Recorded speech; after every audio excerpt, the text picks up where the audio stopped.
संभल में जो कुछ हुआ है उसकी सच्चाई जनता के सामने आई। आखिरकार सरकार क्या छिपाना चाहती थी जिसकी वजह से डेलीगेशन को नहीं जाने दे रही थी। जो कुछ ये हुआ है घटना, ये पूरी घटना सरकार ने कराई है, अधिकारियों के माध्यम से कराई है। पुलिस ने न तो आंसू गैस छोड़ा और न ही कोई चेतावनी दी, न लाठीचार्ज किया, सीधे फायरिंग होने लगी। उसमें 5 लोग मारे गए। एक सुनियोजित ढंग से एक तरह का दंगा कराकर हिंदू और मुस्लिम के बीच में काफी खाई पैदा करने की कोशिश की है। डेलीगेशन में जो सबसे पहले हम लोग चाहते थे कि संभल में डेलीगेशन जाए और संभल में जो कुछ हुआ है उसकी सच्चाई जनता के सामने आए।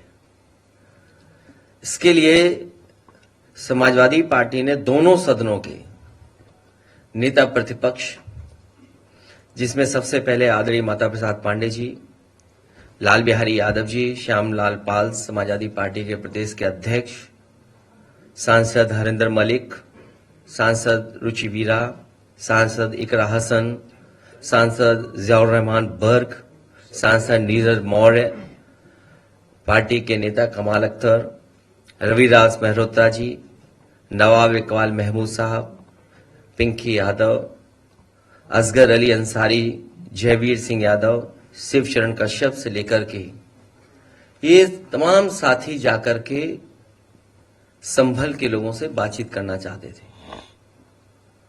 सरकार ने पाबंदी लगा दी।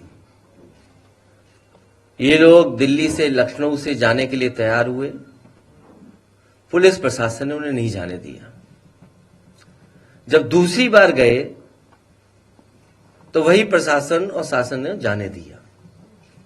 तो ये बात समझ में नहीं आती कि आखिरकार सरकार क्या छिपाना चाहती थी जिसकी वजह से डेलीगेशन को नहीं जाने दे रहे थे। और लगातार जिस तरह की कार्रवाई हो रही है कि वहां पर लोगों के ऊपर दबाव बनाना, लोगों के ऊपर झूठे मुकदमे लगाना, बड़ी संख्या में जिनका निर्दोष लोग हैं जो उन पर झूठे मुकदमे लगाए गए। और जो कुछ ये हुआ है घटना, ये पूरी घटना सरकार ने कराई है, अधिकारियों के माध्यम से कराई है।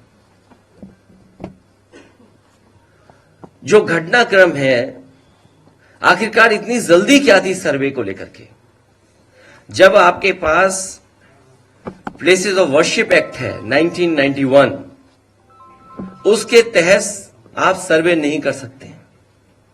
लेकिन सरकार और अधिकारियों ने जानबूझ करके एक सोची समझी रणनीति और साजिश के तहत उन्होंने ये काम किया। और जिन लोगों की जान गई है, ये दंगा नहीं है, ये प्रशासन की गोली से गई है जान। नारा लगाते उस मस्जिद में गए, वहां इसी को लेकर के थोड़ा गतिरोध हुआ और उसके बाद बाहर भीड़ इकट्ठा हो गई कि भाई जब एक बार सर्वे हो गया था, दोबारा सर्वे, उन्होंने कह दिया था सर्वे पूरा हो गया तो दोबारा सर्वे करने की क्या आवश्यकता थी। लेकिन ये जानबूझकर सुनियोजित ढंग से उन्हें इस तरह का उत्पात कराना था और दंगा का रूप प्रकट करना था। इसलिए उन्होंने फिर 24 तारीख को सर्वे के लिए वहां गए। जब वहां हम लोगों ने पूछा वहां के अधिकारियों से कि क्यों गए 24 तारीख को, तो उन्होंने कहा हमें रिपोर्ट देनी थी, आगे कुछ हमें बाकी रह गया था, उसे हम जानने के लिए गए। तो जानने के लिए गए तो अकेले जाना चाहिए, एसपी को ले जाना चाहिए, किसी पार्टी के कार्यकर्ताओं को साथ नहीं ले जाना चाहिए। ये लोग गए, वहां ऐसे नारा लगा रहे थे जिससे उत्तेजना पैदा हो गई। बाहर धीरे धीरे इसको लेकर के भीड़ इकट्ठा हो गई और भीड़ को तितर बितर करने के लिए पुलिस ने न तो आंसू गैस छोड़ा और न ही कोई चेतावनी दी, न लाठीचार्ज किया, सीधे फायरिंग होने लगी। उसमें 5 लोग मारे गए और इस तरह से ये भारतीय जनता पार्टी ने एक सुनियोजित ढंग से एक तरह का दंगा कराकर हिंदू और मुस्लिम के बीच में काफी खाई पैदा करने की कोशिश की है और यह सरकार सांप्रदायिक तनाव पैदा करके अपनी राजनीतिक रोटी सेकना चाहती है।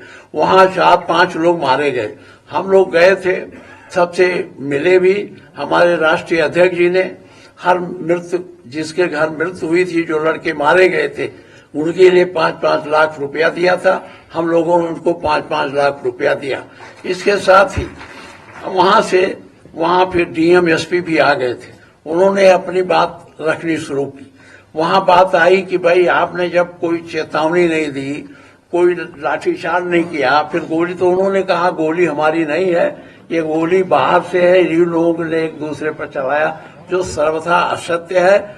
और ये कहना कि पुलिस जो है अपने गोली अपने लाइसेंसी या जो उनके पास हथियार थे उससे नहीं चलाया, तो पुलिस हमेशा जब कभी इस प्रकार की कार्रवाई होती है तो गैर लाइसेंसी हथियार ले जाते हैं। अब वो कहते हैं कि हथियार रहता कहाँ है, तो जो कुछ पकड़े जाते हैं कट्टा या गैर लाइसेंसी हथियार, उनके माल गोदाम में रखे जाते हैं, जिसका चार्ज वहां के दीवान या मुंशी को रहता है। जब कहीं इस प्रकार की घटनाएं होती हैं तो उसको खोल करके वो उसमें से निकाल लेते हैं और ले जाते हैं। इसलिए वो ये नहीं कह सकते कि ये जो फायरिंग हुई है ये लोगों की आपसी है, ये पुलिस की फायरिंग है, पुलिस की फायरिंग से लोग मारे गए। हम लोग इस घटना को जानने के लिए कई बार वहां जाना चाहते थे, मुझे भी 2 बार रोका गया। अभी जब हमारा प्रतिनिधिमंडल गया, मैं दिल्ली गया, तो पहले जाने के पहले मेरे घर पर फिर ये प्रेस लोग आए, उन्होंने कहा आप जाने नहीं पाएंगे। तो मैंने कहा भाई इसे क्यों नहीं पाएंगे। फिर दिल्ली में भी कहा गया नहीं जाने पाएंगे, लेकिन डीएम ने हमको टेलीफोन किया था और कहा था कि हम आपसे मिलना चाहते हैं।